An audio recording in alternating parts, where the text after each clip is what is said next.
Good evening, ladies and gentlemen. Welcome to the 12th S.M.A.R.T lecture.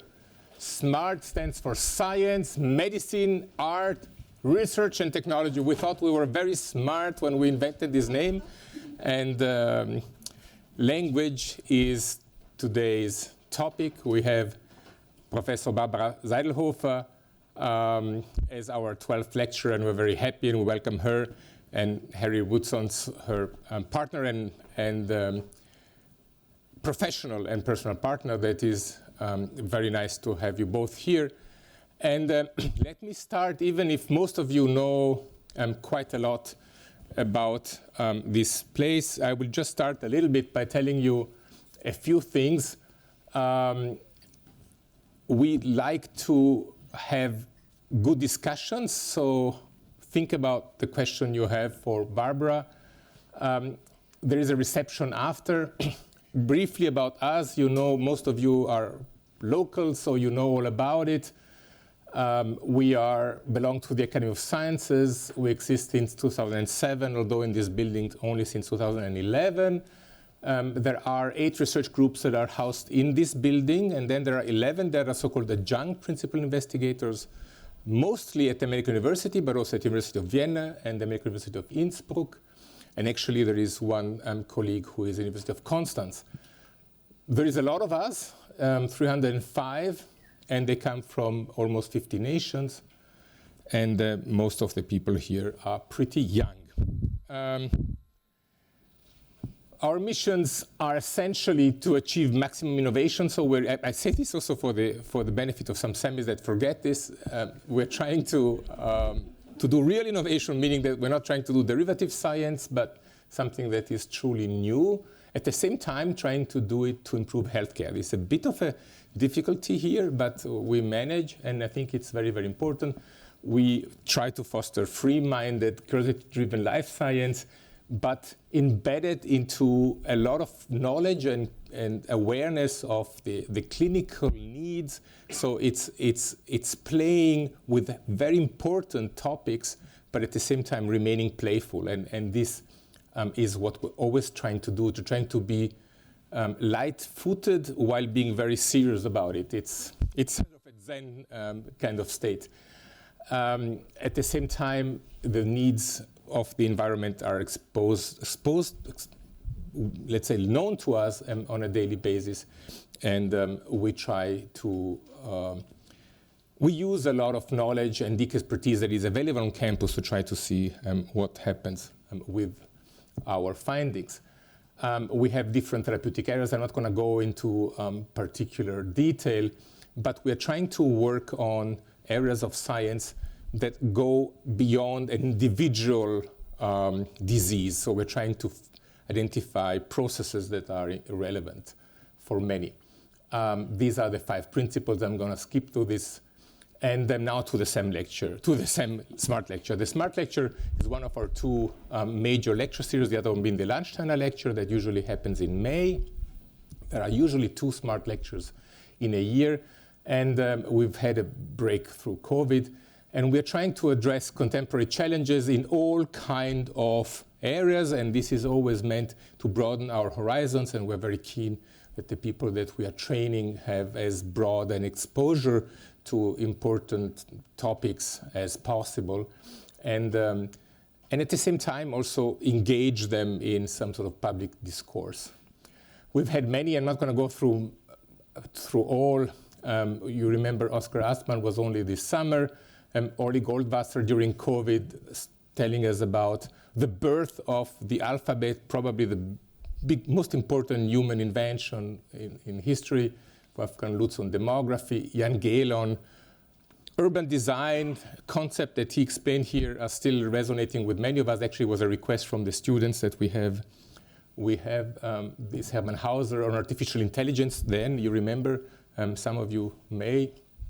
We also have Mathieu Essendriver explaining us this Assyrian beautiful piece of clay that essentially started differential calculus many centuries before we thought it actually started, and so on and so forth.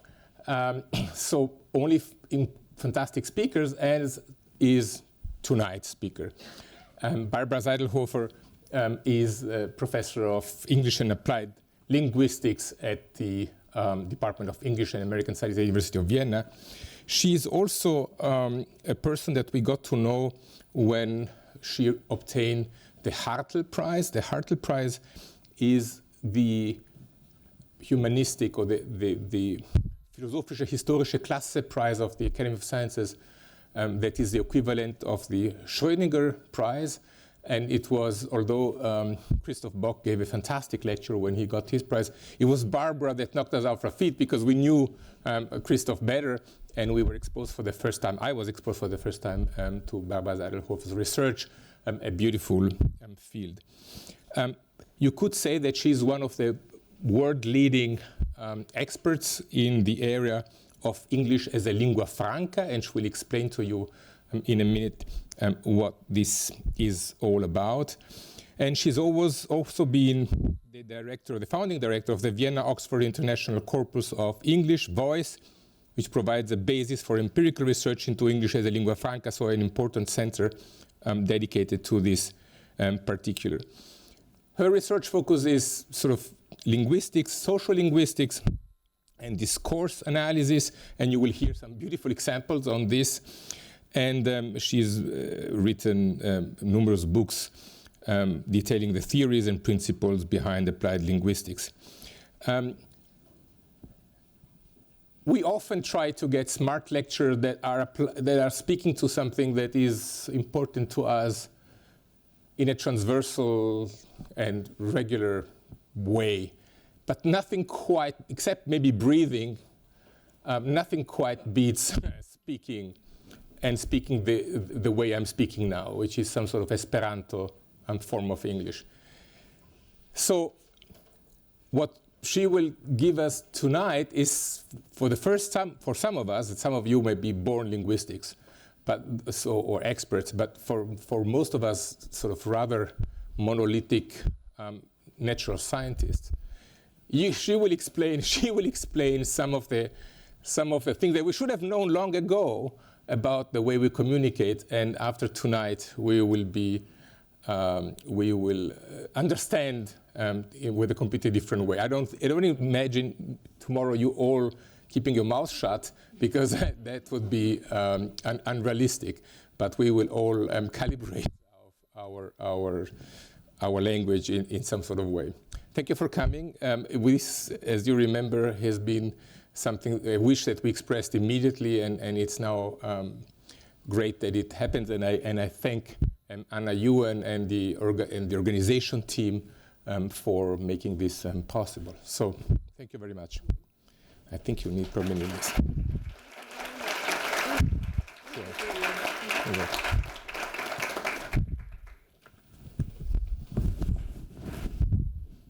I found it. I think this should work, yes. Thank you very much, Giulio, first of all, for the invitation. It's a great pleasure and honor to speak to a very unusual audience for me. Thank you also for, I don't know whether I should thank you for this, but for raising expectations that I may not be able to meet in one talk, but I'll do my best.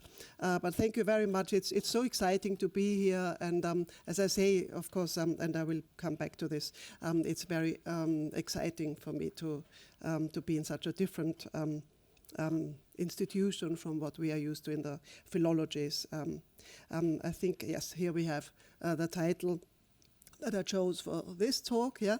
And as Giulio, you said already a lot about my topic, really, in a nutshell, as it were.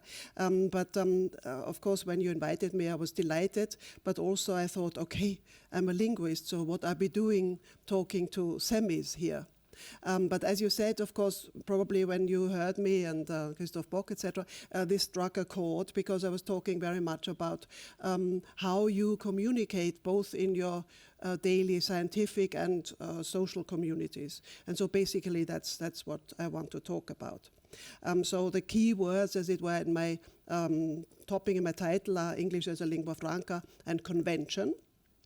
So, as is apparent, you have a lot of procedural knowledge. I think you're probably familiar with this expression of how to use English. I understand that you use English all the time amongst each other, but of course with a wider community as well.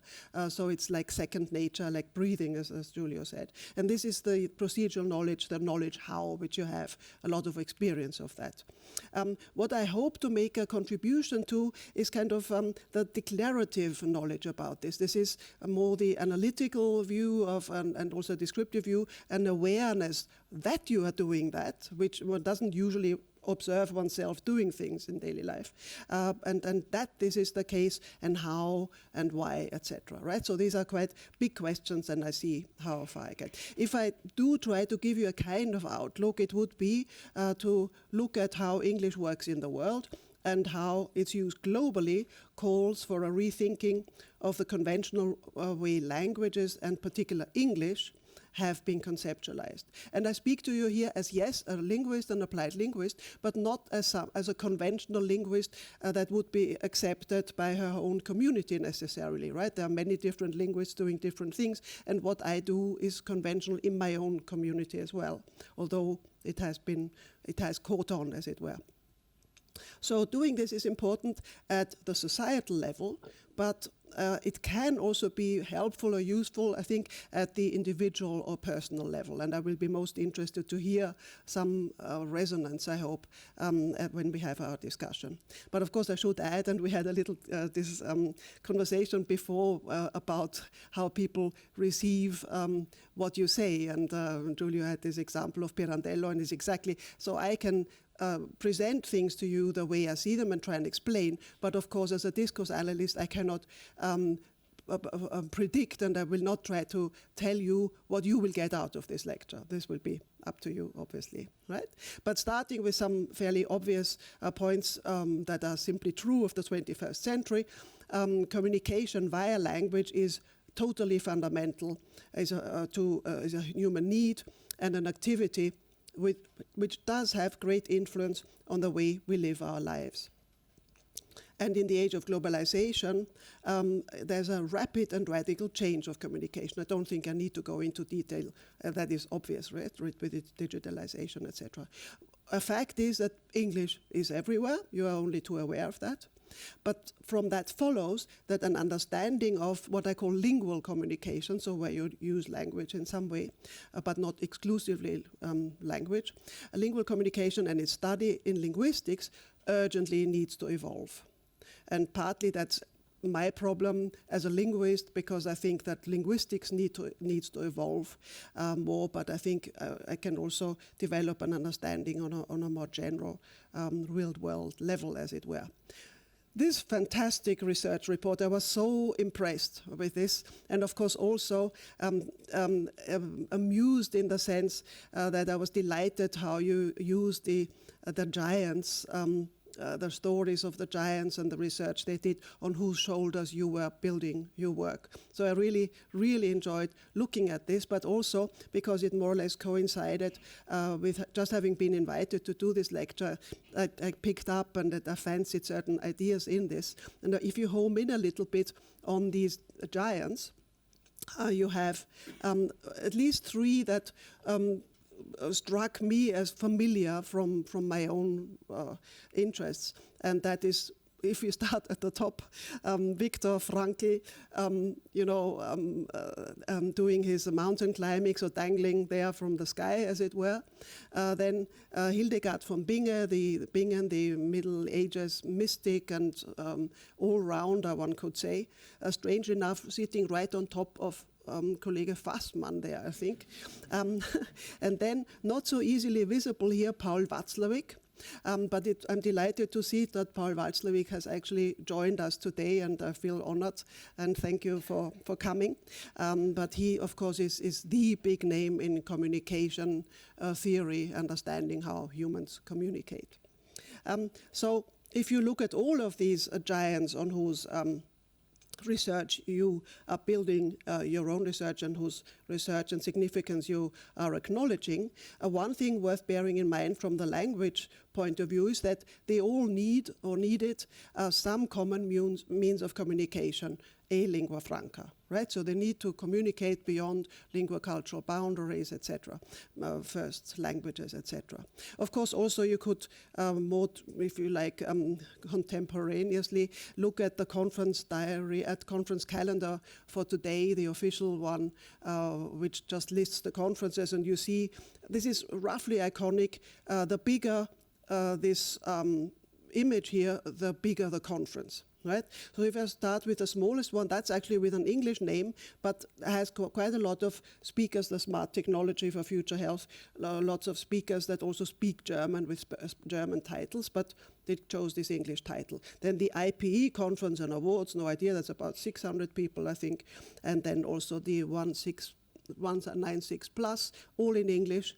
And then, interestingly, of course, the biggest audience, as it were, participation is from the Falstaff Rotwein Gala. And there, of course, you might hazard the guess that not much language will be needed at all, you know, a glass of wine or two, and that will also lubricate communication. About the S.M.A.R.T lecture series, we've actually just seen this introduction, but I might just want to remind you that what Giulio also stressed is the contemporary challenges, the interdisciplinary manner, the interface of science and society, and a dialogue with the broader public. So that is very much like my topic fits here. But what's different from previous S.M.A.R.T lectures, all actually, even those that had something to do with language, is it is more language focused, shows fewer photos of things that you are more familiar with, more texts and more talk.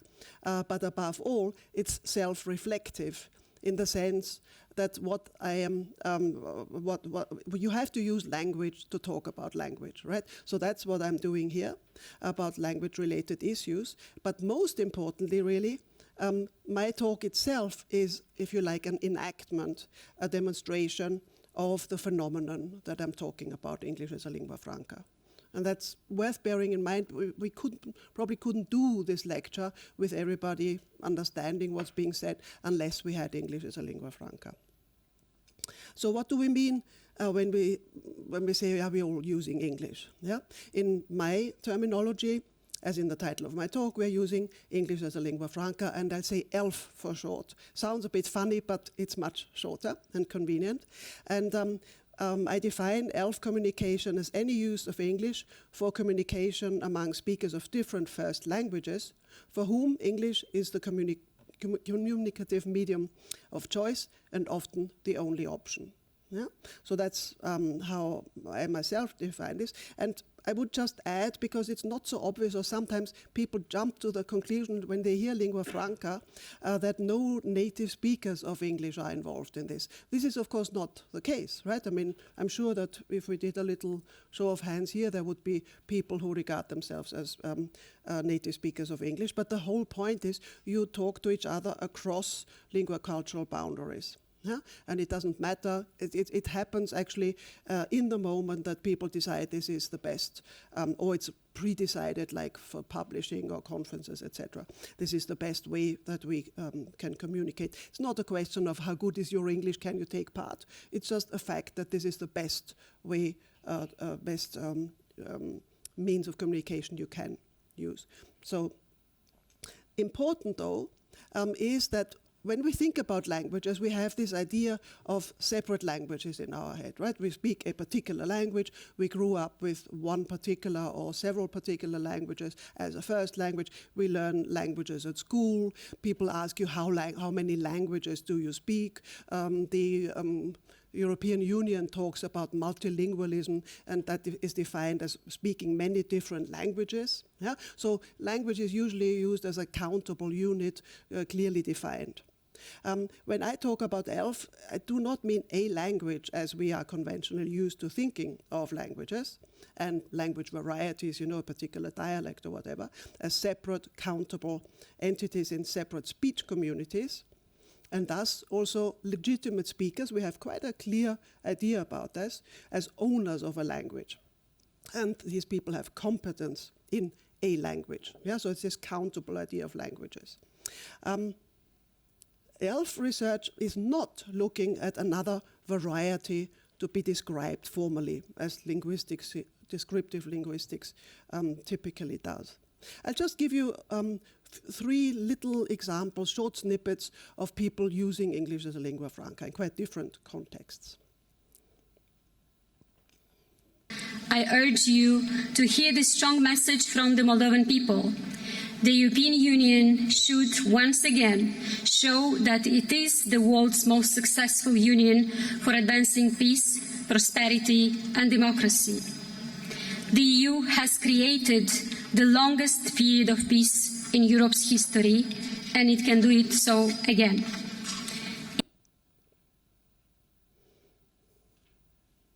What I feel, I imagine my family in one of those houses that is now destroyed and black. I see my granddaughters running away in panic, part of the family eventually killed. So the war is an absurdity. I think here comes the question of quality. What level of what ability of speaking the language should we have? And I think that the most important thing is to have a certain level of understanding. Since we understand us, who cares about the rules? Let British speak their British English, let Americans speak their American English, and let us speak our English in which we have a certain level of understanding. Okay. Right.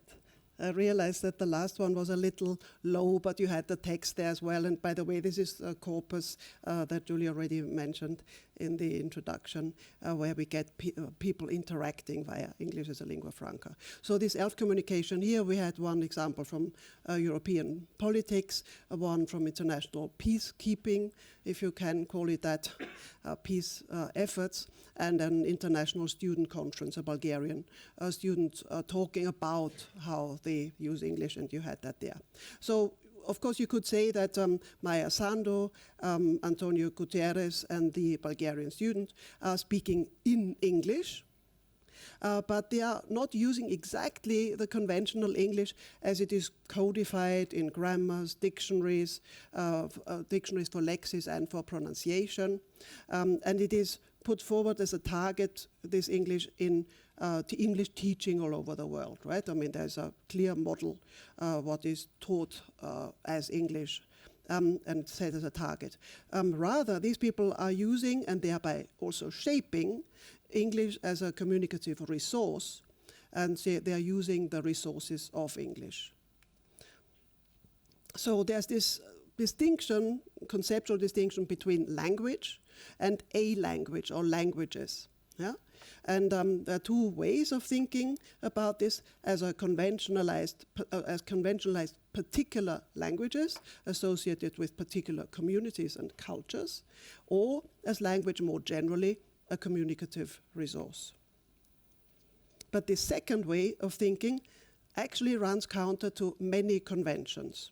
You're really up against a lot of conventional thinking here, because separate languages, school timetables, and in philological study, of course, you study particular languages, you describe them, or you study the literature of particular communities.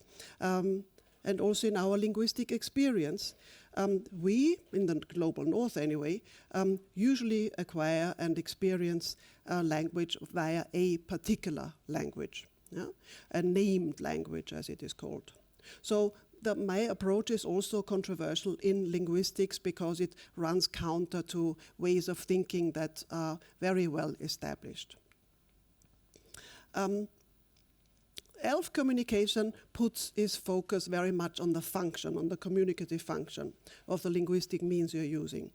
Of course, you can look at formal properties, at features, as they are called, linguistic features, or constituents, and look at how people communicate via ELF. So you can describe the sounds, the phonology, the lexis, the syntax, the phraseology, as, for instance, and here comes another parallel, in biology or in medicine, you can home in on particular constituents, right? So you can study, you can dissect literally or study very closely, analyze an organism by looking at individual parts, constituent features. Yeah? But presumably, neither in medicine or biochemical research nor in linguistics would you want to not ask what objectives and consequences this scrutiny of constituent parts may have in medicine and in the world at large. So you're not just doing it because it's interesting to see what you're under the microscope, although I know there's a range of approaches in this. Yeah? So if we look at CeMM and what CeMM says, it's committed to identifying, supporting and developing its research discoveries into impactful solutions for society. And society looms really large on the CeMM agenda, and the same is true of applied linguistics, my field. Yeah. So ELF usage, that is, in its formal manifestations, often does not conform to rules of the standard language as we know it or have been taught it, or the conventions of native speaker usage, idiomaticity, etc. And these are generally taken to define real or proper English, often called the property of the native speakers. The English, which is also described as the English language. So looking a little bit more at whether linguistics research and biomedical research are so totally different, and sorry for a little bit more text here, but it will not many slides are as full as this. Yeah? I think it's interesting to reflect on how the study of ELF corresponds to other inquiry. Presumably in medical research, one looks at details of organisms, and I'm talking here about something I have absolutely no idea about, sorry. Bacteria or other details in order to see the interrelationships and causative links between them. For instance, how, call it molecules and organs behave, relate to each other, and what role they play in the development of diseases, etc. Right? In other words, what is important is not the bacteria, viruses, vessels, or whatever in themselves, but how they affect processes and behaviors more generally, right? So I'm reassured to see Giulio nodding. In analogy, ELF research is not concerned with just the language, what it looks like and what it sounds like, but how using language as a means of communication relates to other aspects of human life. And in investigating molecules in the body and trying to understand how organs, etc., function, i.e., if you like, the worldly significance of what medicine or CeMM does, I think is very much parallel to trying to understand how we communicate, how language works, both significant beyond just looking at the bits under the microscope or in the computer corpus, the language corpus. I'm sorry, I have to put one of these in my mouth because my voice is challenging me a little bit. So it's not that I'm not aware I'm giving a talk and just eating, but I think I need this for my voice. Okay, as I've already hinted, innovation, and we heard about innovation in the introduction, of course, is not always an easy thing, right? It's very exciting, but it also very often leads to resistance and objections. And I would like to give you a couple of examples of objections to my own work and our, there are some ELF researchers here, very nice to see our ELF research and how people who think more conventionally have reacted. Certainly in certain parts of the broadly speaking language professional areas. Here is an example. Okay, it goes back quite a while, but this is around 2000 when the discussion really started. It was the very year when I said I want to build this corpus that captures how people communicate internationally via English as a lingua franca. And quite a well-known author here in the Times wrote an article that had the title, "It Just Isn't English." And what he says here, and I chose this one because of the terminology and the parallels again, there's something sinister about the pools of corrupt English lying about the world. they are not just unpleasant for English people to encounter, and indeed to foreigners who care about speaking pure English. One also feels that they could grow and spread and eventually invade good English itself. They are like pools of language disease. So beware, I might be contagious. Okay, you could say this is just somebody, who's writing an article in the Times, but no, real language professionals and real authorities in language teaching, language description, have kind of used this kind of deficit language, I would call it, right? It's always like if you're not up to scratch, if you don't speak like or attain this target of speaking standard English like native speakers use it, you are deficient. And there's actually a heading here in a very well-known and widely used book published by Oxford University Press called Practical English Usage. And here you open it and it has a few pink pages before the actual volume starts. The actual volume gives you an entry and then it explains the grammar, for instance, right? The usage of something. But at the beginning, so imagine you start using this book, right? I'm going to go into practical English usage, great. And then you open it and one of these first pink pages says, don't say it. And what it says here is, don't say it, 130 common mistakes.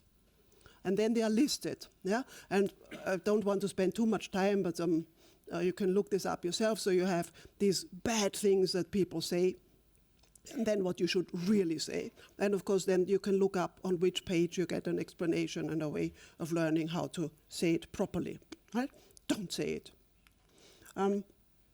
It's not surprising then that even people who are very happy actually to use English because they know they need it, very fluent, very communicative, get a kind of little bit of a hang-up and insecurity in how they speak English. They feel they need to appeal to a native speaker authority in certain contexts, right? And I was delighted to find something that again connects with your research report. We have Viktor Frankl here, and I'm sure you all know this text, right? So the psychologist and psychotherapist, extremely well known, a very big authority in his time, giving talks all over the world. And I came across this snippet, a very old video from 1972, where he talks in Toronto to a youth forum. And this is, a very interesting talk. It's all about, how meaning is important for well-being, basically, finding meaning, basically what the purpose of your life is, or, it's not so heavy, but anyway, so we have a description here, but just listen to this short snippet here. Top class, the top category, we say category, what do you say? Category was among, excuse me, but I know I am speaking a marvelous accent without the slightest English. Now,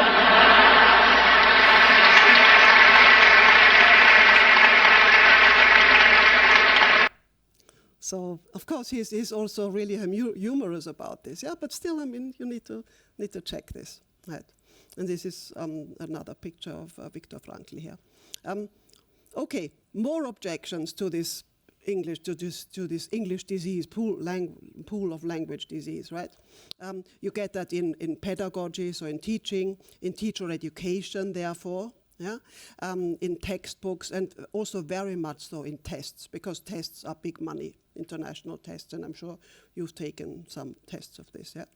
So for instance, here we have a Polish colleague, and there was a big debate about pronunciation and whether it was okay, because there was actually a suggestion put forward that you didn't need all these sounds that people torture you in English classes, like put your tongue between your teeth and go, and it has been shown that many of these, particularly the most native speaker-like features, are often the ones that, if you look at it empirically, are the least useful for actual communication.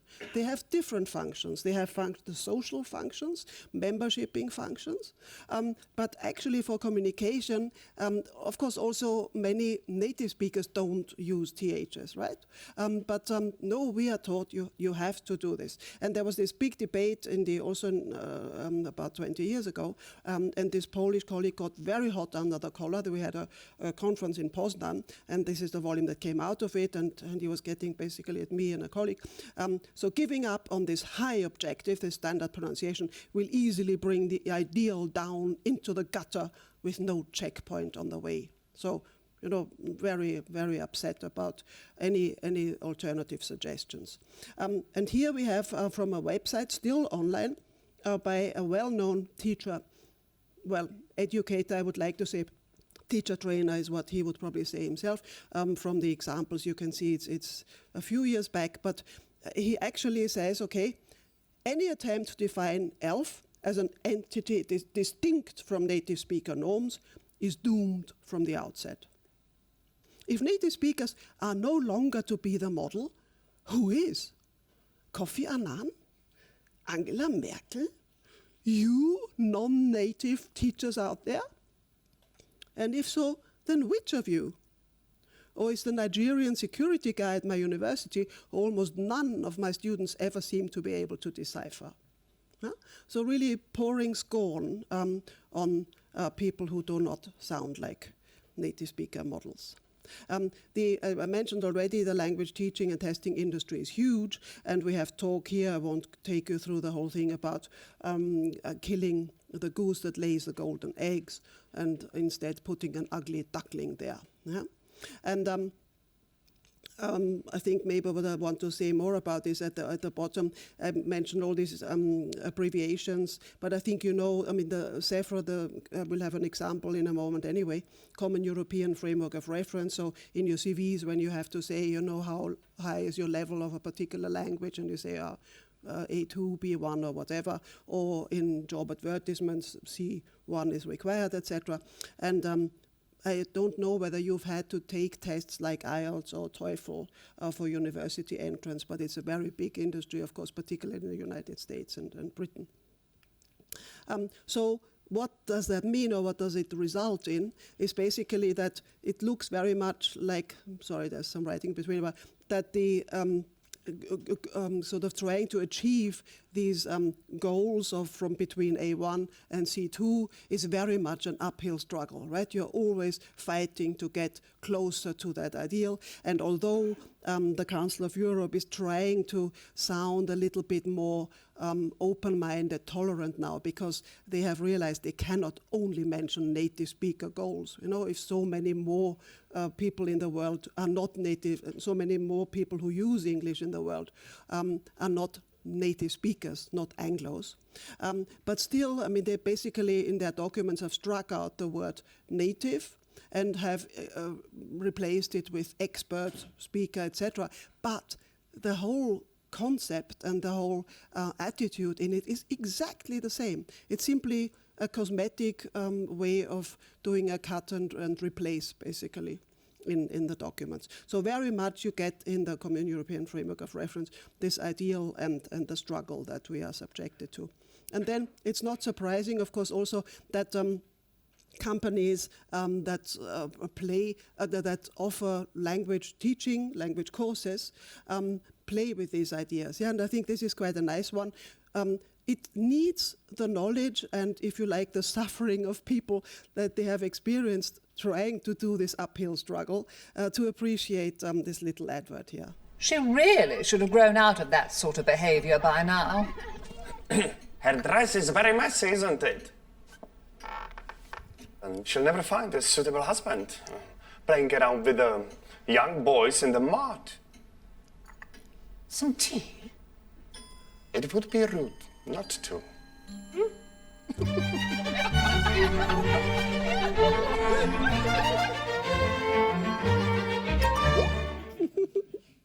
Speak English like you've always wanted to. And, oh, we're happy. Yeah. To talking about globalized communication, though, so, getting away from this native speaker ideal, although that was very nice, and actually linked this title, This Changes Everything, comes from a book by Naomi Klein on global warming. But of course, global and globalization is my reason for using this, and also because in globalized communication, all these ideas of languages that we had have changed and are changing very much. Yeah, it's interesting to look at a very, very famous article, notion, quote, which is called, well, the article itself was called On Communicative Competence. It's an absolutely classic article, and language students, language teachers are very familiar with this. Yeah? It's a bit like these books, like What a Brief History of Time. Everybody quotes it. Many people haven't read it. But, communicative competence is a notion that is very much used, and although it may not be so well understood. Yeah? But if you read Del Hymes, the anthropologist, cultural anthropologist that came up with this notion, he writes in the 70s, there is an important sense in which a normal member of a community has knowledge with respect to all these aspects of the communicative systems available to them. This is now out of context, but it is a very enlightened paper, actually. It's against Chomskyan ideas of generative grammar, and that, you don't look at language use, because he says you do need to look at what people really do when they communicate. Yeah? It's not enough to just know the rules of the language. And so this is what he's writing. But note that although he's so enlightened, and also in his time, he talks about a normal member of a community. And I think now with globalization, this is something that we really, when we come across this, we really need to stop and ask what is meant by this. What is a normal? And I'll come back to that, member of a community. Because of course, in today's globalized world, there is an important sense in which there isn't a normal member of a community. Communities are changing, are moving, are dissolving, are reforming constantly and very fast.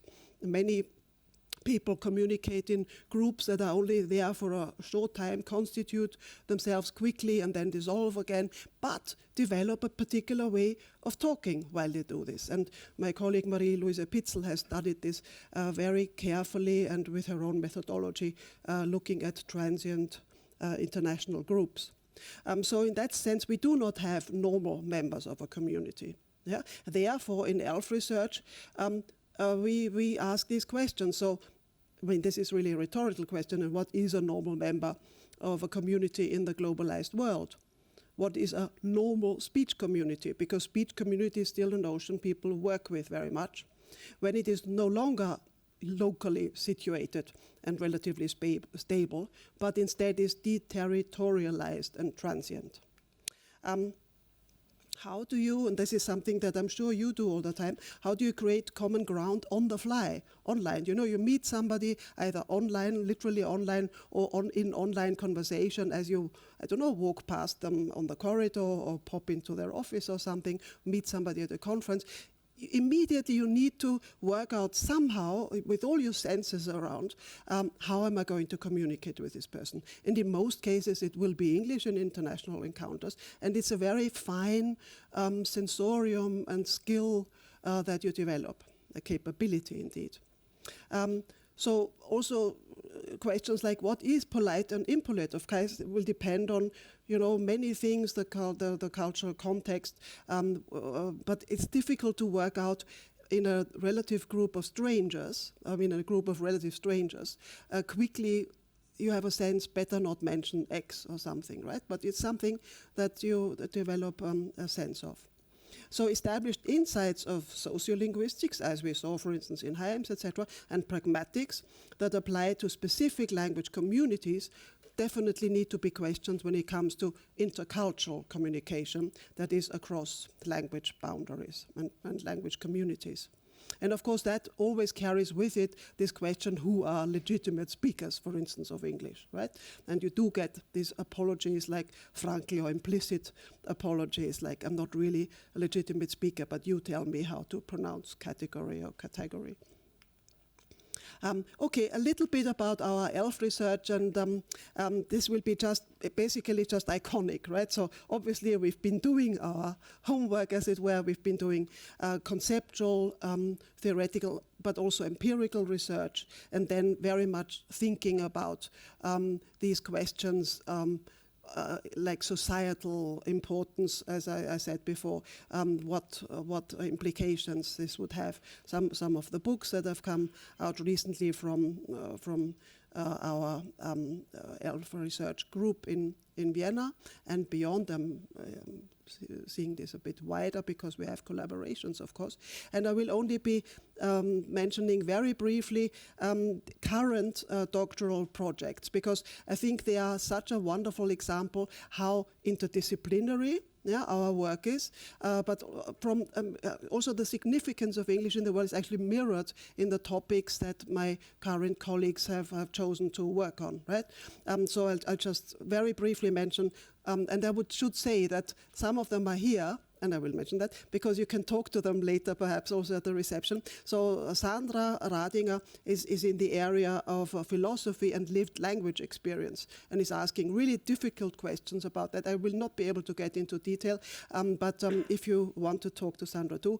But it's all about also availability of this resource, and also sometimes uncomplicated ideas of some people thinking, well, we've got English anyway, so everything is fine. It's not so easy. Huh? Then, if I go left, Lisa Bierbaumer is going beyond media, not the spoken, but looking at sign language, because of course also people using sign language need international means of communication, and it's absolutely fascinating to analyze how this is done. And all these projects are completely innovative. Nobody has looked at this before, right? Then assessment, a very hot topic. Eva Knechtelsdorfer looking at not so much the assessment of the end point, but of learning that goes on. Yeah, very controversial. Very difficult to talk. Then in the area of social psychology, and I've already talked about that with different words, accommodation, how you adjust to your interlocutors, right? This is very crucial, and there is a lot of work, but it's all first language based, so many Americans talking to Americans, etc. And of course, again, a different ball game, if you like, in intercultural communication. And then, of course, there's our voice corpus, which is fantastic.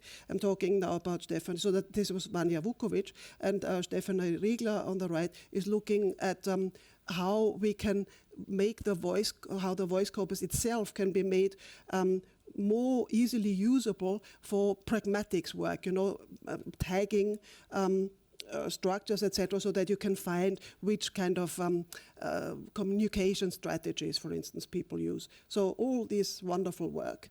And I won't be able to say more about this. And then Veronica Thiers also here has looked at intelligibility, a crucial thing, of course, because you can't open you can't communicate and talk to somebody without producing certain sounds. And then there's a big discussion about, as I mentioned, what is important and what not. But basically, context beats it all, right?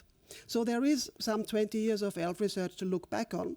And I will just try and summarize at a more general level now the kinds of issues that we have looked at. And okay, so there's a reconceptualization of communication, communities, as I said, and competence. And communicative practices, we look at communication strategies, mutual accommodation, negotiation of identities, linguistic creativity, successful communication, just what is that, right? Needs to be analyzed, non-understanding, misunderstanding, the evolution of communication in groups, translanguaging, which we could come back to perhaps, but also what do people talk about, as I said. I will briefly summarize essential conclusions of our work, because I would also like to look a little bit at one particular area that also is more within your scope of experience. So the essential conclusions would be, as I said, that ELF is not primarily about the forms, so we do not need to be hung up about the forms so much, but it is about the English as an open source, as the concept that you are familiar with, a malleable, adaptable resource for fulfilling the function of the E in its lingua franca function, and that would also be one meaning, one translation of lingua franca that's disputed, but you could say also free language, of course. Yeah, that belongs, and that is important, belongs to all who use it. And here the focus is not on the one language, but on understanding the process of communication. So that is absolutely crucial. And often this communication happens between relative strangers or spatially distant people.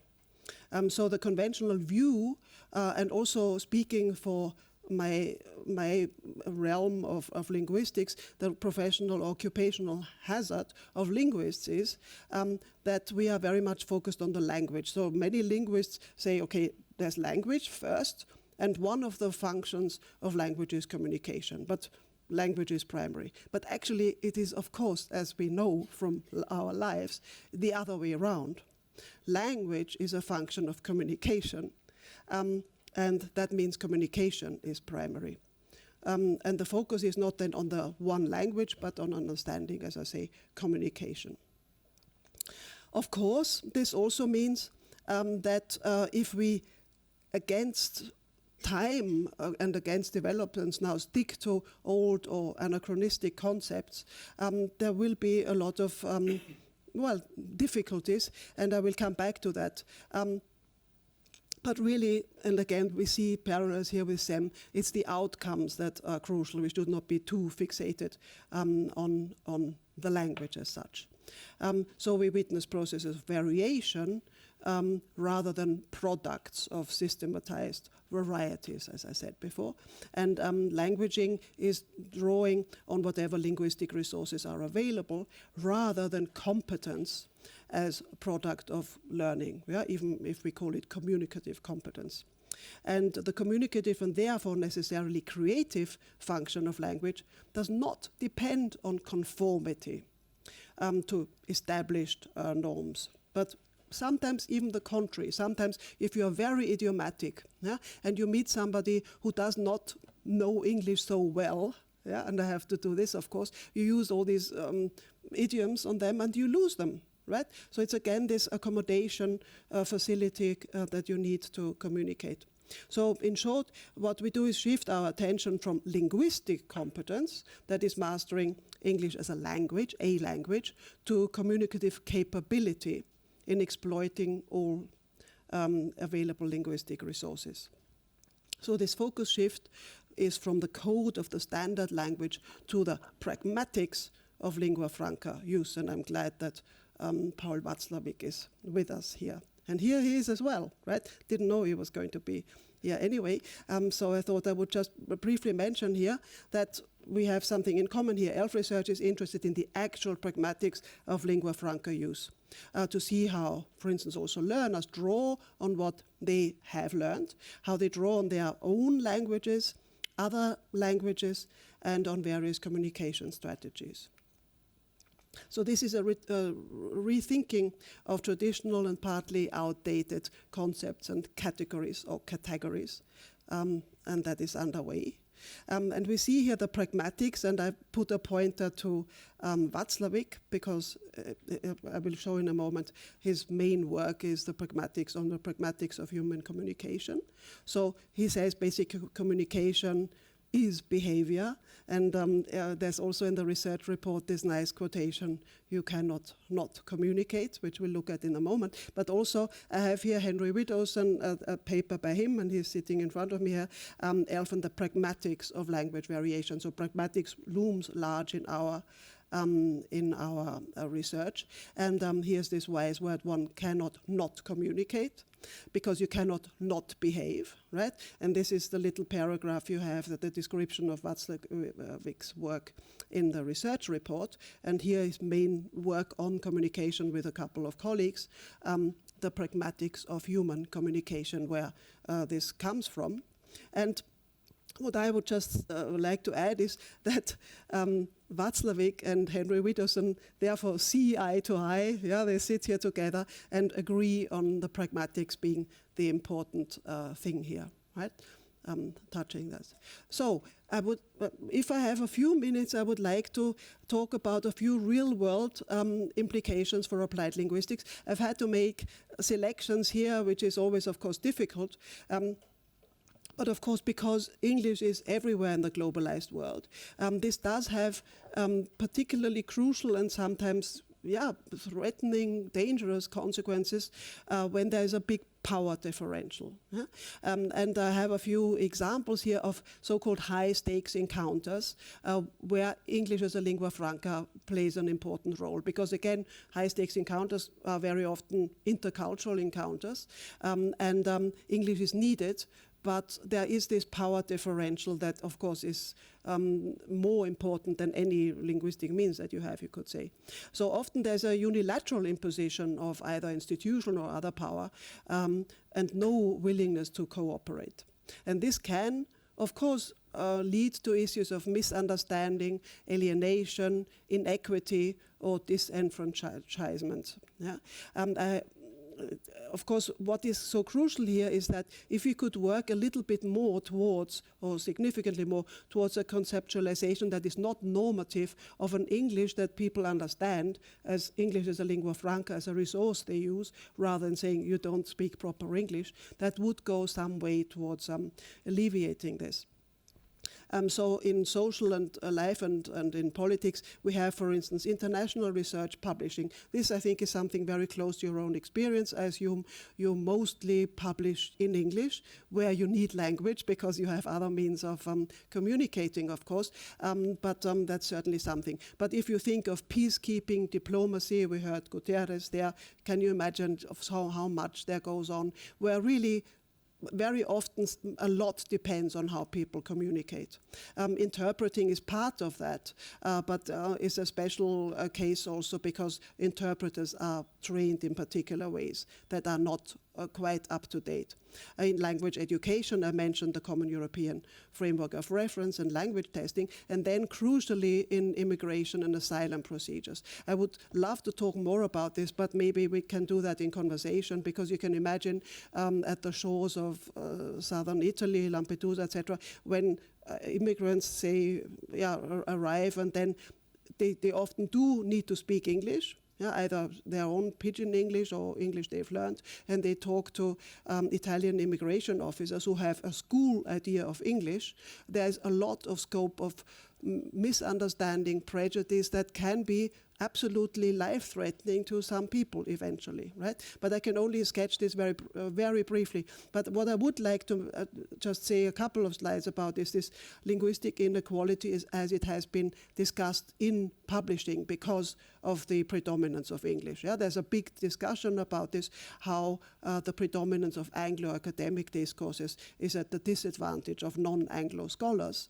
And we know with all the problems that are connected with that, because international publishing is publishing in English, and the rank has impact on the rankings, as it were. And there is a proper English fixation very much. I would be very interested in how you see this, because I talk more to humanities people, where I think the issue may be slightly different, but it would be very interesting to hear that. But what I would like to point out, though, in this discussion and in this gatekeeping function of big publishing companies, editors, publishers, and big journals, the paradoxical attitude seems to be that in order to be global, you need to conform to local Anglo norms. I mean, this is worth thinking about, yeah, because it really doesn't fit. So this is certainly a concept that has to be challenged. Coming to a conclusion then, countering convention in my title, yeah, and looking at that in technical, biomedical, and linguistic challenges. It is difficult, countering convention, and we heard in the introduction, be innovative, and you are encouraged to do that, but it takes courage and stamina and can be uncomfortable. but it is necessary for the evolution of ideas, absolutely, for innovation, for progress, for our society at large. And this is what you SEMIs know. And it says actually in your agenda, SEM research focuses on societally important diseases such as immune disorders and infections, cancer and metabolic disorders. And I would like to put it to you that ELF research, as I conceive it, also is a way of that's geared towards overcoming societally important disease, though it may be a harsh word, maybe syndrome is a better word, but it is something that I've called code fixation, a normative native speaker obsession, both in language research and teaching and in society at large.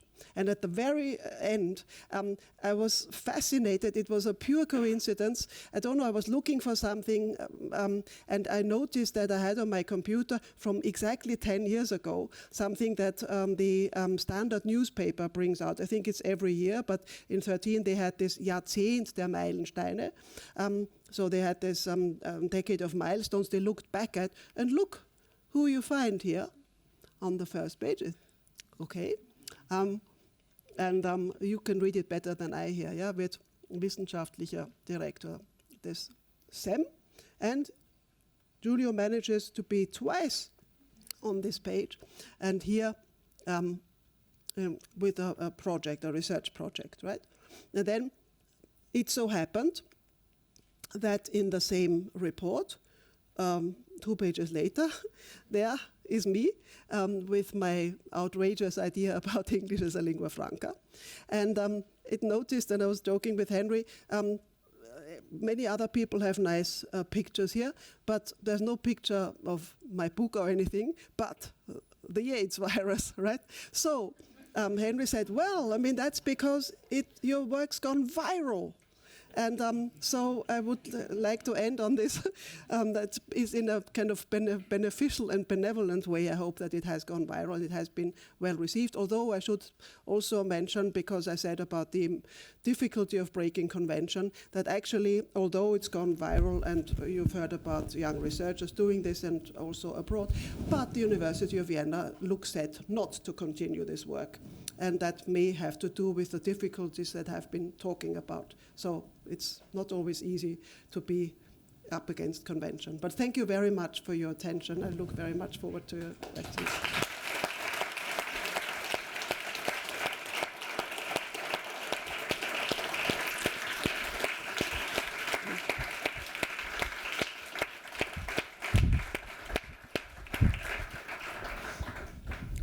We can do it after, but I think we do it now.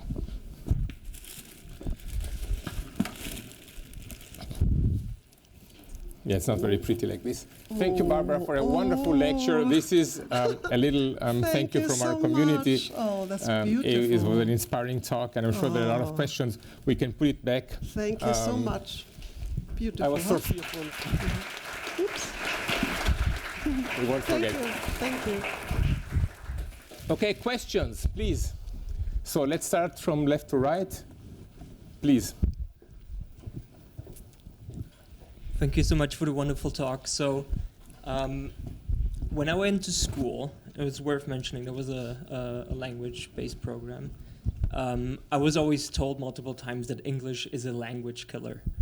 And is it fair to say that based on your distinction between ELF as what it is and the actual English language, is it fair to say that actually ELF is the language killer? Thank you very much for this question. And I think, since I talked about, listening carefully and everything, that I already detect some skepticism of this judgment in your own question, but I may be misinterpreting this, right? So yes, there's a very big discussion about this, of course, right? Because English is very predominant, and people are very concerned that they do not get to say what they want to say in the language that they're used to. They grew up with the language as their first socialization. I'll try not to be too long because there's so much to say about this. There's a lot of empirical work looking, of course, at, if you look at the world and language use, yes, there is a hell of a lot of English about. But if you look specifically, it tends to be not English that kills smaller languages. It's usually, if any, I have a problem with this metaphor, right? Because languages are languages, they are not animals or something. They are living organisms, but it's something different. It's usually a bigger neighboring language, regional language, yeah, that actually, if there is an end to a language, makes this end. It's not like that a small language does not exist anymore because of English. This is a simplification. It's not true in all cases, but it is a tendency that we see very much, and that's also empirically documented, right? Was something else I wanted to say about this language and culture nexus. I think I have a problem here because the reason I thought, hopefully, maybe it was wishful thinking, detected some skepticism was because I think truly that I mentioned briefly, for instance, the European Union and European Council of Europe having this, what I think is a very naive notion of multilingualism, you know, that we all have these different pockets of languages and we don't mix them. It's not like we have a repertoire that we use whenever or however it is contextually appropriate. And also, of course, language teaching carries on in these kind of boxes, timetables, etc. If you look at how many people, especially when they communicate internationally a lot, use language, they are actually much more repertoire users, right? They realize what they use when. But of course, if you are like a lot of people in the Council of Europe, very much focused on a language culture nexus, right? That doesn't help because you say, okay, you cannot teach a language without a culture. This is something that you always hear. And I would disagree with that in the sense that, I'm an Austrian, right? And I'm speaking to you now, and we heard 49 different lingua cultural backgrounds. I think we are communicating, but I think also that I'm really coming across as an Austrian, right? I'm not coming across as an Anglo or anything. So I think you can be your own culture while you use English as a lingua franca. But what is so important is this concept of English as a lingua franca. If it's just English is English is English, then in the pecking order of languages, you will always slot in English at the top. But if you say, okay, English is a general means of communication, a resource that people, you could teach them the awareness of this, and then the arguments would stop about which language is more important, which should get more time, etc. Right? So I tried to start a reply to And this. India is a great example. Stephanie, then Varun. I think you had a very nice talk, but you never mentioned the sound of the language. And I think even if you consider lingua franca, the first communication, you start with pronouncing and making something like this, because I find it especially difficult to listen to some not native speakers. Of course, they understand them each other very well, but if you coming from another culture, then you don't understand them because you don't even mention the kind of. Absolutely. I did mention very briefly that you cannot actually open your mouth without producing individual sounds that need to be intelligible. That's Veronica's research also, if you want to talk to her later. And where, yes, people have worked on the sounds. One thing, of course, these ideas that I talked about of conventional languages and languages belonging to people, I myself grew up loving English, and I was so enthusiastic about English. Monty Python, I knew everything by heart, and I loved going to Britain. I came alive, and when I talked to Brits, they were really the native speakers. It was wonderful, right? So there will always be this fascination with native speakers, but that's okay. I love hearing Italian. Absolutely, yeah. Doesn't mean that I have to flagellate myself for my bad Italian. We can communicate. So there is the intelligibility problem, and you're absolutely right. Familiarity with accent is a big factor. But of course, you cannot prepare for familiarity, right? So you can only prepare for flexibility, for not sticking to, if I don't hear a TH, I don't understand this. Yeah? You can, there is research actually that helps a little bit on the way. It's not true of all contexts, because that is so important. But we do know, for instance, that the vowels, how you produce the vowels, I mean, there's the empirical basis is not big enough. But what has been looked at seems to indicate that all these vowels that we're told, you must not say E, but it's I in English, right? And you're the, and then these vowel, as we call them, qualities, are not so important in international communication. The vowel quantity, the length, is more important. So it's better if you get your quality not so right, but you see that a long vowel is really long and a short one is really short. This will also help you with your consonants, because this is interrelated. If you have a short, a fortis consonant, a strong consonant, p, t, k, yeah, at the end of a syllable, tends to shorten the vowel before any. So these two things are interrelated. And if you understand this a little bit, I'm talking about language awareness, but not this kind of norm-fixated table, and I need to learn these vowels, yeah, and consonants. If you look at textbooks, what you find, although one is always told that stress and intonation are more important than individual sounds, what is more teachable is the individual sounds. You can list them, you can practice them, you can test them. That is why they remain also in textbooks, because teaching is actually very also conventional and lags behind developments. But it is an extremely important and also a very lively research area. Thank you. Varun is next. Cool. Hello. So I come from programming, and my natural question is, we see in like Python language that somebody in China or Russia or America or wherever in the world will write code. Even if they may not speak the language of English, they're able to code and achieve a certain function. And this way they write code seems a little bit different based off of regions, at least I've observed, you know. But there is this movement of this PEP style guide of code, which is tries to make the code in the kind of the same format, the same style, the same capitalization, almost like the grammar, if you will, of code. And I'm wondering if you think that this kind of effort where it tries to standardize this paradigm of how to write code is similar to the old school perspective of trying to, this is the way to communicate. Should there be the flexibility of different people writing code in their own way, but since it computes and is, runs like a nice function, that should be actually encouraged? Or would it be more to suggest this is the way to actually write code, or as you will, lingua franca, but then allow the variation existing individually? Well, again, yeah, thank you very much. It's again a very big question, and of course, so I'm not the one to say anything about programming. I have no idea. But of course, this is also where humans are very different from machines. Of course, you're talking about really human-machine interaction because you're doing something with it. But on the one hand, for instance, when I started this corpus of capturing how people really communicate in flight, speaking English, people said, you're only doing this to standardize this again. Yeah? And while it is interesting to observe which features that we have been taught are so important are not taught, and you can see this empirically in conversations. Now I've lost my thread.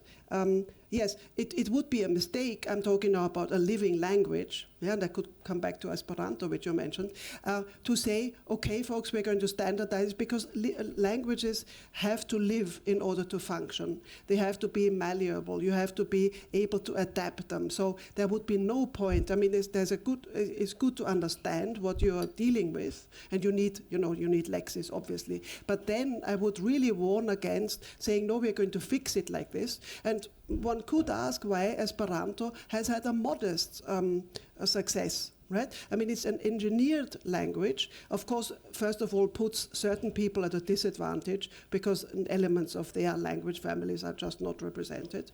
And it's not living. So as soon as Esperanto was successful, it would actually come to life, and it would therefore defeat the very purpose for which it was invented. Right? Which is why I think there's a difficulty in mapping these two. Thank you very much. The gentleman is next. We're going in a way from here to here, so he's next.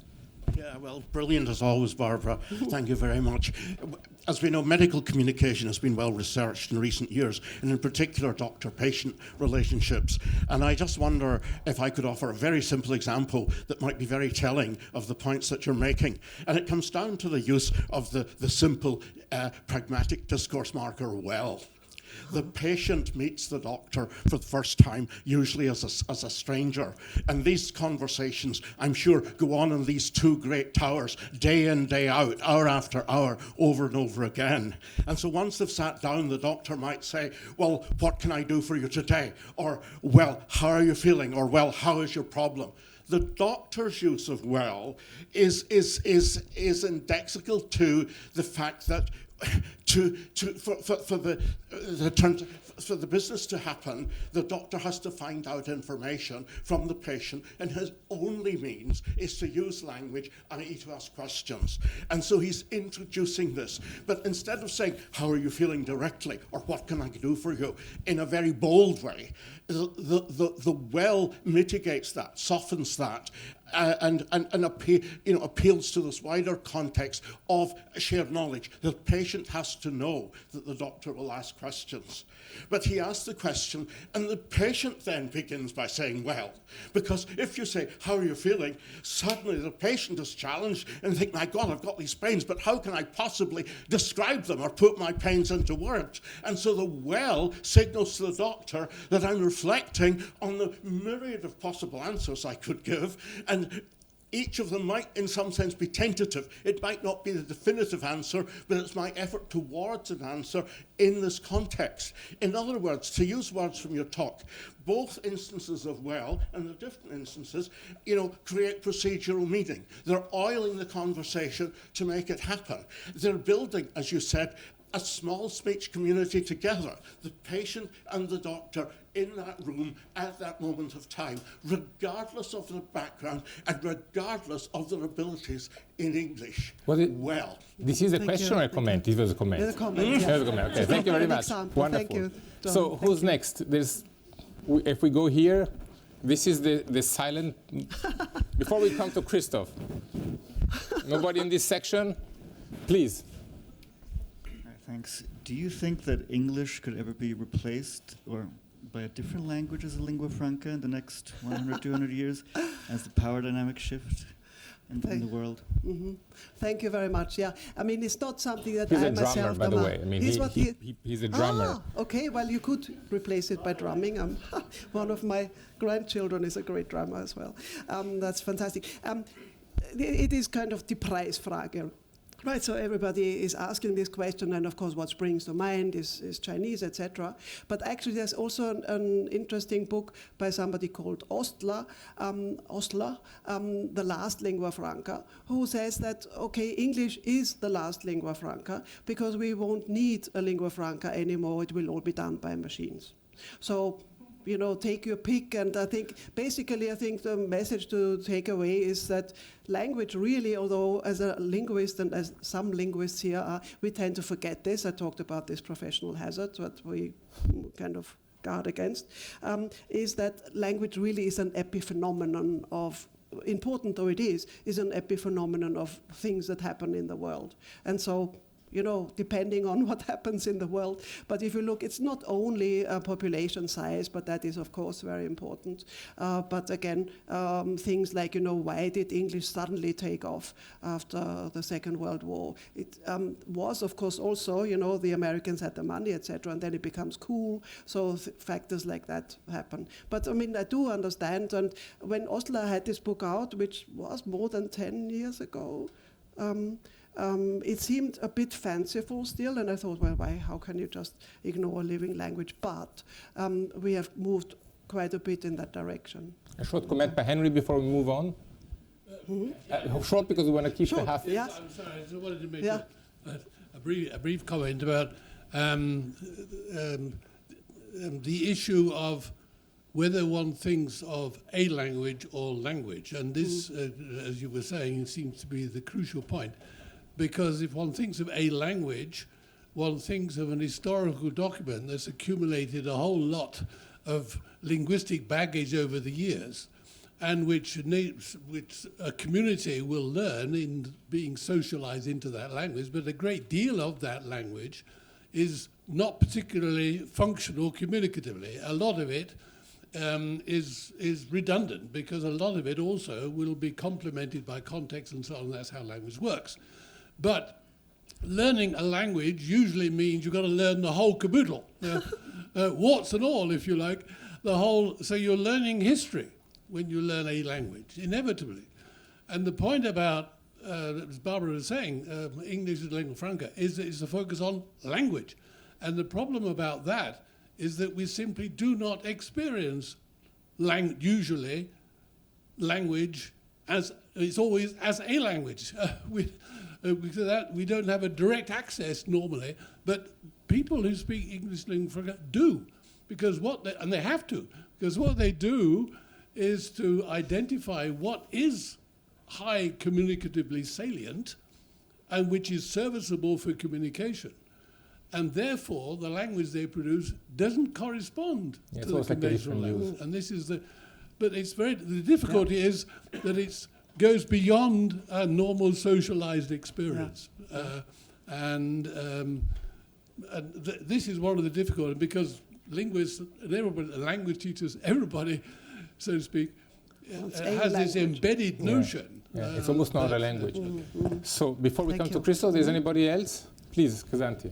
You're coming. You have the last you briefly touched upon when you answered Mark's question, but is it the reason why English is so prominent because purely historical, economical, or is it also the easier language that we've heard many times? Yeah, thank you. No, there is no such thing really as an easier language. It is. We touched upon familiarity already, right, with an early question. So that is, of course, it's the kind of economic power, the coolness, cultural attraction, and not intrinsically easy. I mean, for instance, I mentioned I did study Italian, right, and everybody says, oh, it's very easy, you know, we go to the beach and they say bambini, spaghetti, and I can speak and so on.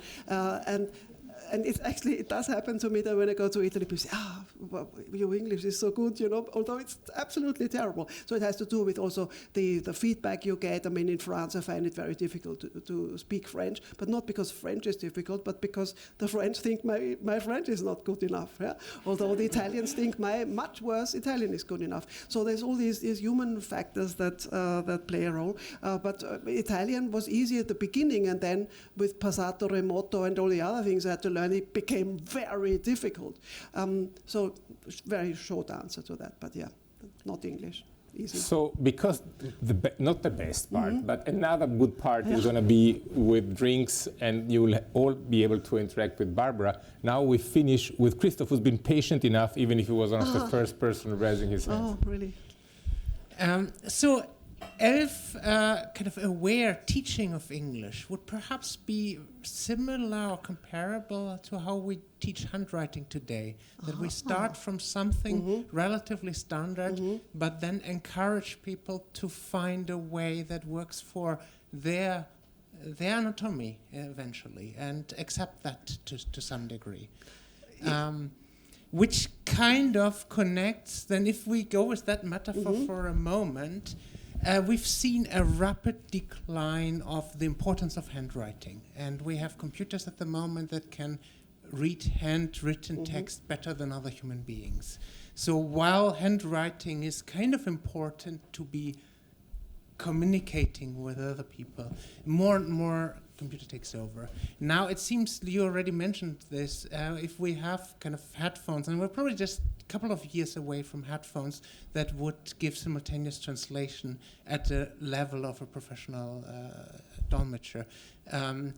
How would that change the teaching of languages? Would we teach languages more like you want to learn English because you want to read Shakespeare, or you study Latin at the moment as the foundation of everything without much of a practical sense? Will languages become kind of a social way of distinguishing yourself? You send your children to Latin classes, so they are a bit special? Like, will language become a status symbol as it uses its utility? Wow, this was 5 questions. Yes. Very interesting.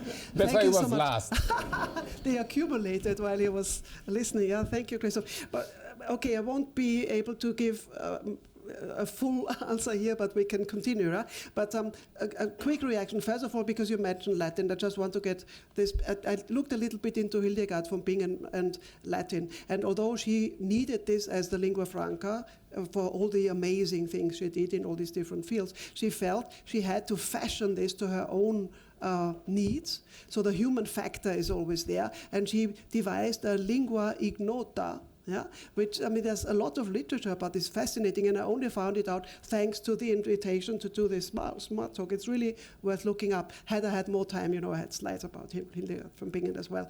But the human factor, I think that is if you imagine, they already have these devices, right? So, and I remember going to Japan recently, and although we were in a very international hotel, when I wanted to talk to the staff, they wouldn't talk to me. They made me talk into this, and then looked and then talked, and so it did work up to a point. But okay, what did I want to do? I wanted to know when the swimming pool is open. So I had easy questions, which brings me to another important thing, which is, of course, again, that it's the communication. When you look at language, is a very modest has a very modest share in communication. Again, difficult for me to say as a linguist, but if you, again, lots of studies in psychology, etc., where you look, and I'm sure Václavík has a lot about that. In fact, I did recently read something, even in this book I showed, again, we are told that it's so important what you say, etc. But actually, if and there are experiments about this, if I say to somebody, pardon my French now, but I will use a strong expression, you're an asshole, they will think I'm friendly. Yeah? But if I say something like, sehr nett, and I go like this, it's the opposite, right? So you can see that body language, facial expressions, etc., overrule what you say. So the code is never in the code, the communication. And I think that is a very important, because your first question was about language teaching, a very important thing to carry into language teaching.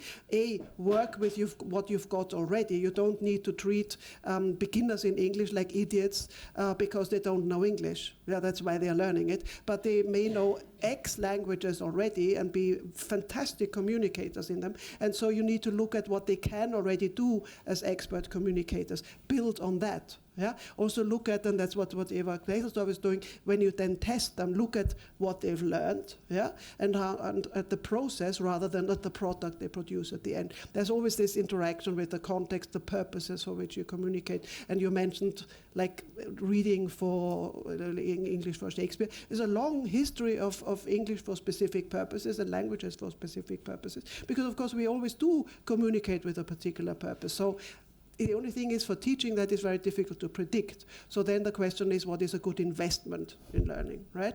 And for that, I would go back to the general basis of communication rather than the language forms of something. That's a longer term investment. It's wonderful to finish. Before we have a last round, 2 housekeeping things. One is, would the persons in working with Barbara please raise their hands?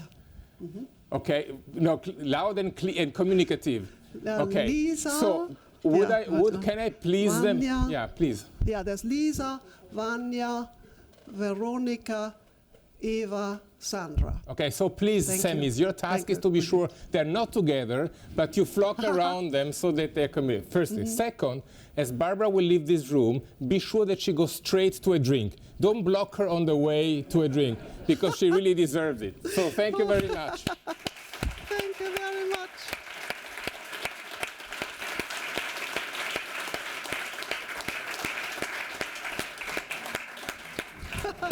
Thank you very much. Thank you. Thank you.